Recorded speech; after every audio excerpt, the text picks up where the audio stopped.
Hello दोस्तों, नमस्कार। क्यारियस teach question YouTube channel पर आपका स्वागत है। प्यारे मित्रों, हम लोग पढ़ रहे हैं ग्रामर में आज हम लोग पढ़ेंगे जो है कि टेंस को किस प्रकार से डायरेक्ट इनडायरेक्ट चेंज किया जाता है। तो पहला नंबर है आपका प्रेजेंट इंडेफिनिट टेंस। पिछले वीडियो में हम लोगों ने इसके रूल को पढ़ा था, किस प्रकार से टेंस को चेंज किया जाता है, कैसे पर्सन को चेंज किया जाता है, सब कुछ मैंने बताया था। आज हम देखेंगे किस प्रकार से टेंस को चेंज किया जा रहा है। सबसे पहला आपका है present indefinite tense change into past indefinite tense. देखिए, प्रेजेंट इंडेफिनिट का रूल क्या होता है, सब्जेक्ट होता है प्लस V1 होता है प्लस यस या ES होता है प्लस ऑब्जेक्ट होता है। इसको हम किस प्रकार से चेंज करेंगे, पास्ट इंडेफिनिट का सब्जेक्ट होता है प्लस V2 होता है प्लस ऑब्जेक्ट होता है।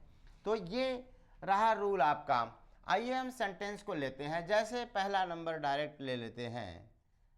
डायरेक्ट टेंस में क्या कहा गया, अफर्मेटिव सेंटेंस है, जो अफर्मेटिव, नेगेटिव, इंट्रोगेटिव तीनों का हम एक एक एग्जांपल करके बताऊंगा आपको। देखिए, जैसे ही said comma inverted comma, they by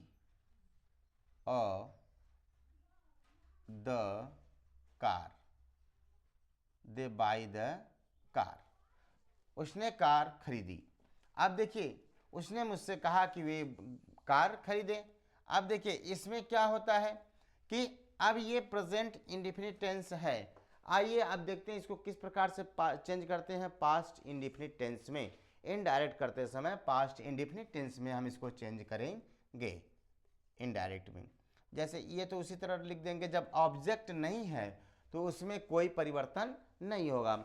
यदि ऑब्जेक्ट होता तो से को टेल में, सेस को टेल्स में और सेड को टोल्ड में परिवर्तित किया जा सकता था। देखिए, तो he said comma inverted, sorry, इस कॉमा इन्वर्टेड कॉमा को हटाने के लिए हम दैट का प्रयोग करते हैं। ठीक है, ही see it they, he see it they. अब ये दे क्या है, थर्ड फॉर्म है। थर्ड फॉर्म में नो चेंज मैंने बताया था कि क्या क्या होता है, 1 2 3 यस ओ यन, यानी कि आपका फर्स्ट पर्सन सब्जेक्ट के अनुसार, सेकंड पर्सन ऑब्जेक्ट के अनुसार और थर्ड पर्सन में कोई चेंजिंग नहीं होता है। और अब यहां पर दे को इसी तरह हम उतार लेंगे, दे बाई का क्या होता है, सेकंड फॉर्म बाट, क्योंकि सब्जेक्ट के बाद V2 लगता है, वर्ब का सेकंड फॉर्म लगता है।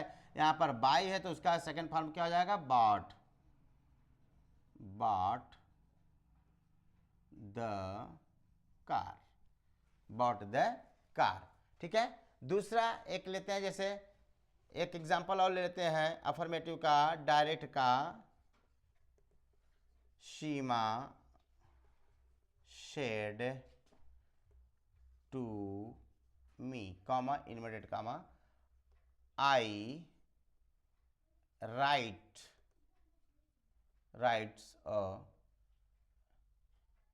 आई राइट अ लेटर। ठीक है, आई राइट अ लेटर। अब देखिए इसमें क्या हो गया कि सीमा, अब यहां पर देखिए सेड के बाद ऑब्जेक्ट लग गया है। सेड के बाद जो है ऑब्जेक्ट है, तो वहां पर क्या हो जाएगा, इनडायरेक्ट बनाते समय क्या हो जाएगा, Seema told me, comma inverted comma हटाएंगे, दैट। अब आई का क्या हो जाएगा, आई का सीमा, आई का फर्स्ट पर्सन किसके अनुसार है, फर्स्ट पर्सन सब्जेक्ट के अनुसार है, तो फर्स्ट पर्सन यहाँ आई है, आई का किस में परिवर्तित हो जाएगा, सीमा के अनुसार। तो सीमा क्या हो जाएगी, she wrote a letter, she wrote a letter. तो ये रहा आपका अफर्मेटिव सेंटेंस में। अब नेगेटिव सेंटेंस में क्या होता है, मैंने रूल्स में बताया है, टेंस पढ़ाते समय मैं खुद बताया हूं रूल्स को। उसमें क्या करते हैं कि जब इसमें डू या डज का प्रयोग होता है, ठीक है, डू या डज का प्रयोग होगा तो उसको चेंज करते समय हम डिड का प्रयोग करेंगे। ठीक है, तो आइए देखते हैं इसको हम लोग। जैसे निगेटिव सेंटेंस लेते हैं। निगेटिव सेंटेंस में जैसे जैसे ले लेते हैं, Madhu said to me, direct, Madhu said to me comma और inverted comma, Raju does not eat apple, an apple भी कर सकते हैं, ठीक है, एप्पल। अब क्या हो गया, Madhu said to me Raju does not eat apple. अब हम क्या करेंगे, इनडायरेक्ट बनाते समय क्या करेंगे, इसमें क्या देंगे कि मधु टोल्ड मी दैट राजू, ये थर्ड पर्सन है, थर्ड पर्सन में कोई चेंजिंग नहीं होगा, किसी का नाम आता है तो थर्ड पर्सन में आता है, तो क्या होगा, राजू डज नॉट को किस में चेंज कर देंगे, डिड नॉट, फिर क्या होगा, ईट एप्पल, ठीक है। डिड आने के बाद वर्ब का फर्स्ट फॉर्म का प्रयोग किया जाता है, डिड आने के बाद वर्ब के फर्स्ट फॉर्म का प्रयोग किया जाता है, ठीक है। अब देखिए इसमें हम देखते हैं, जैसे कोई और एक सेंटेंस लिखते हैं, जैसे he said to me, he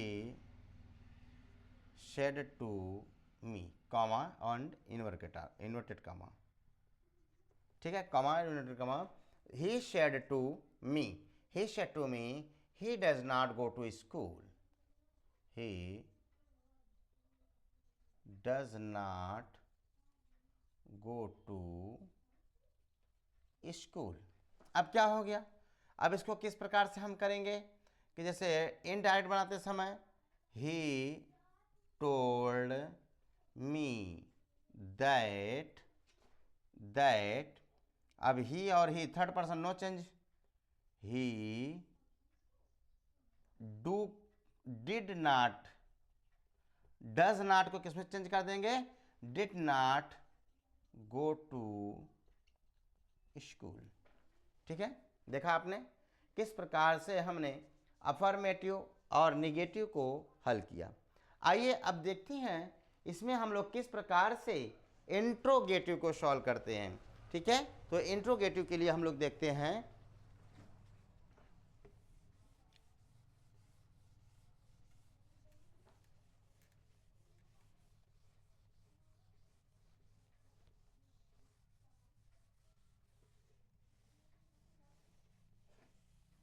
interrogative sentence. देखिए मैंने बता चुका हुआ कि मैं बता चुका हूँ आप लोगों को कि इंट्रोगेटिव सेंटेंस आपका दो प्रकार से होता है। पहला, एक तो प्रश्नवाचक शब्द पहले आता है, दूसरा प्रश्नवाचक शब्द कब आता है, बाद में आता है, ठीक है। पहला प्रश्नवाचक शब्द पहले आता है, फिर प्रश्नवाचक शब्द बाद में आता है। तो आइए देखते हैं इंट्रोगेटिव सेंटेंस में सबसे पहले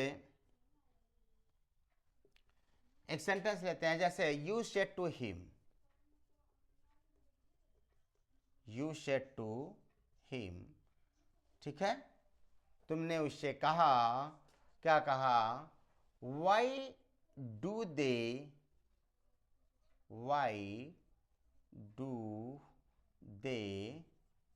sleep, why do they sleep, ठीक है।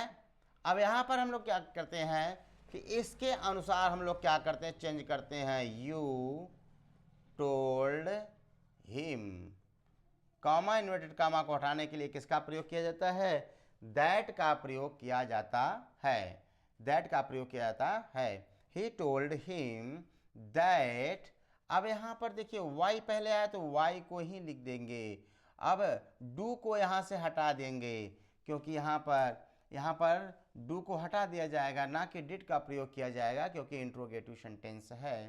तो इसमें क्या करेंगे, वाई दे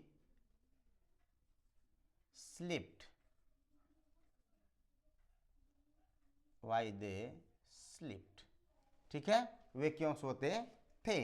अब देखिए यहां पर इंट्रोगेटिव सेंटेंस में सेकेंड फॉर्म का प्रयोग किया जाएगा। आइए एक सेंटेंस और लेते हैं, जैसे he said to me, he said to me, comma inverted comma, do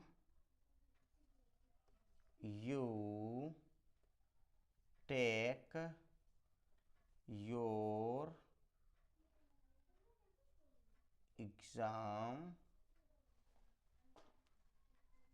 exam.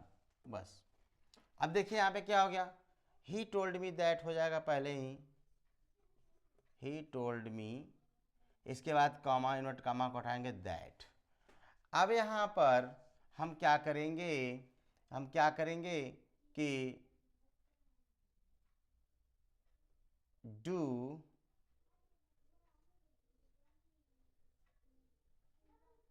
नहीं हट जाएगा ये। अब यहाँ पर आई टुक, योर का क्या हो जाएगा माई और एग्जाम। ठीक है, तो इस प्रकार से आपने देखा कि कैसे परिवर्तन किया जाता है। तो मेरा तात्पर्य केवल यही है कि आपको एग्जाम्पल एक दो एग्जाम्पल देकर समझा दूं। बाकी प्योरली जो सारे रूल्स हैं मैंने पिछली 2 वीडियो में बनाकर सब बता चुका हूं कि आपको किस प्रकार से इसको करना है। तो आज के लिए बस इतना ही, धन्यवाद।